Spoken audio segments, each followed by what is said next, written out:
story of how Facebook saved my life. March 21st, 2016. Alone in my apartment, I sat on my IKEA couch, frantically researching for what had happened to my seemingly perfect life. Gone was everything I had chosen to have in order to be the girl that I thought I was supposed to be. The Ivy League educated husband, the Volvo, the big house filled with tastefully neutral crate and barrel furniture. I was lonely, depressed, and on day 2 of the hangover from hell. Overwhelmed with website after website giving me the same grim diagnosis, I headed over to Facebook, and what I found there changed the trajectory of my life.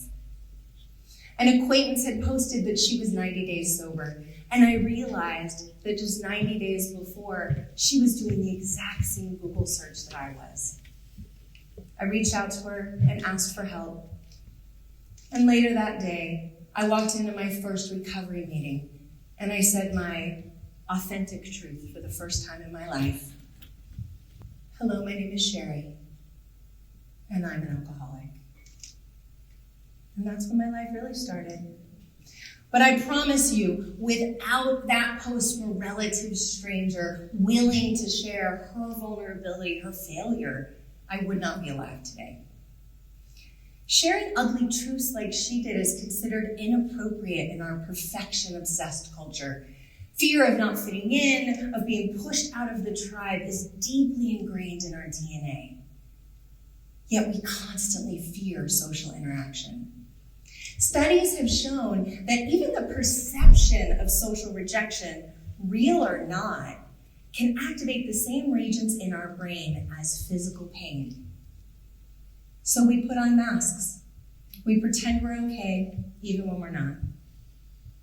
But what if we're doing it all wrong? Imagine that our brains are telling us that we need to wear these masks in order to survive. But by doing so, we're becoming sick, addicted, and lonely. For many of us, these masks have become our best friends from an early age, and that was certainly my case. I never felt like I fit in. I always felt like everyone else was just cooler and smarter and funnier and prettier than I was, and no matter what I did, I could never cross that chasm. In order to feel even somewhat normal, I put on whatever mask I needed to in order to fit in. The smart girl, the pretty girl, the yoga girl, the fashionista, the executive. I wore what I needed to wear. I said what I needed to say. And I married who I needed to marry, all just to fit into a world where I never thought I could. And I'm not alone. As a society, we deeply long to fit in, yet we're broken underneath. Did you know that there was another epidemic in 2023? Not the one in 2022, but in 2023. And the U.S. Department of Health and Public Services called it an epidemic of loneliness and isolation. And they called it a devastating public health crisis.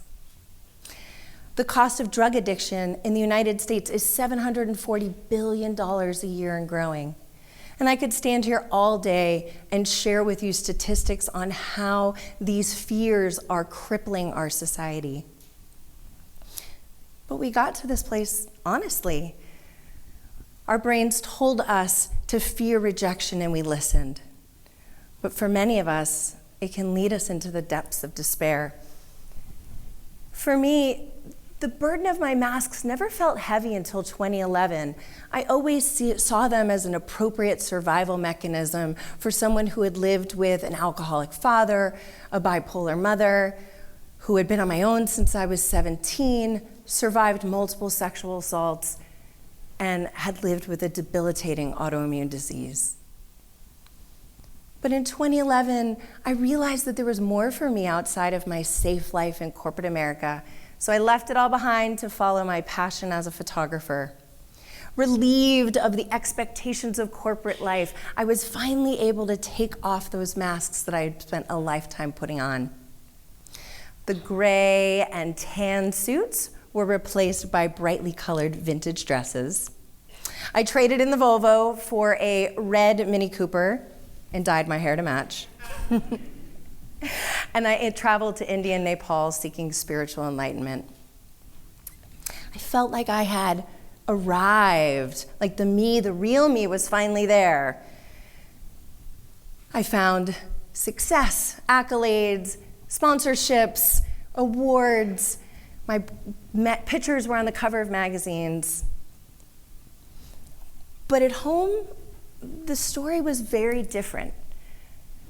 My husband was not thrilled with the person that I was becoming. To him, the woman who he married was gone, replaced by a stranger who he did not know and did not particularly like. And so the emotional chaos began. The more uncomfortable it got, the more masks that I put back on, and it was suffocating. Until one day I realized that I was living a double life. Fun, successful artist by day, and shrunken, compliant wife by night. I turned to an old friend, alcohol. My monthly drunks turned into weekly debauches and soon became a daily necessity. Before long, the marriage ended, and that's when I started drinking dusk till dawn. Oh, I made so many bad decisions during that time, fueled by grief of giving up my authenticity and overwhelmed with the idea of creating a new life on my own. The next year and a half are a blur, literally.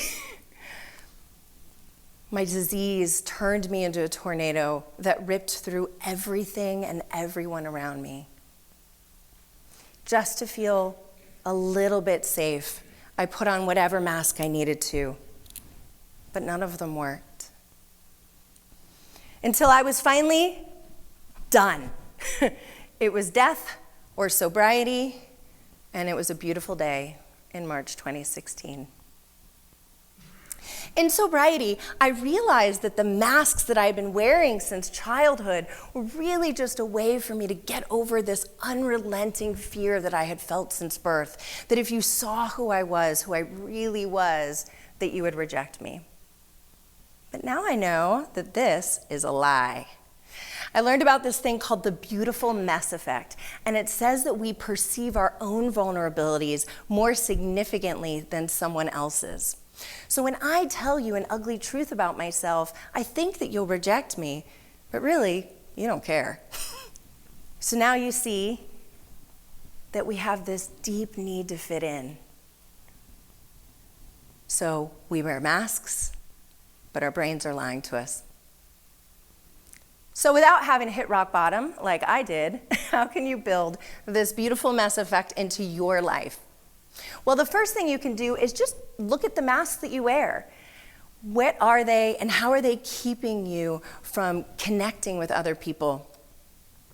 In the program of recovery, we do this thing called a searching and fearless moral inventory, and it sucks. Trust me. Ask anybody who's gone through it. But in that process, I realized that the masks that I wear aren't helping me at all and are in fact hurting everyone around me. The second thing that you can do is have honest conversations with other people about how you're feeling. It's estimated that worldwide hundreds of thousands of people attend recovery meetings every single day, and I'm one of them. And in these meetings, I share when I'm feeling itchy or bitchy or twitchy or overwhelmed or unsure.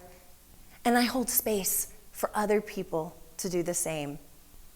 This deep exchange of vulnerability has given me a level of connection with others that I never knew possible.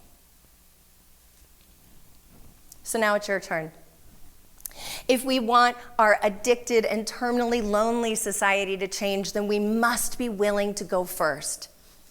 So in the next week, I want you to have an honest conversation with someone else about how you're feeling. Like really feeling. Show that you're courageous enough to be vulnerable and share. You never know. That conversation could be a lifeboat for another person, lonely, addicted. Now, nearly 8 years sober, I run a thriving business where I am the front person of my brand. Going through everything I've just shared with you has given me the ability to show up with complete authenticity and full agency over who I am. No masks required. As I stand before you today sharing all my baggage, I am radically uncomfortable.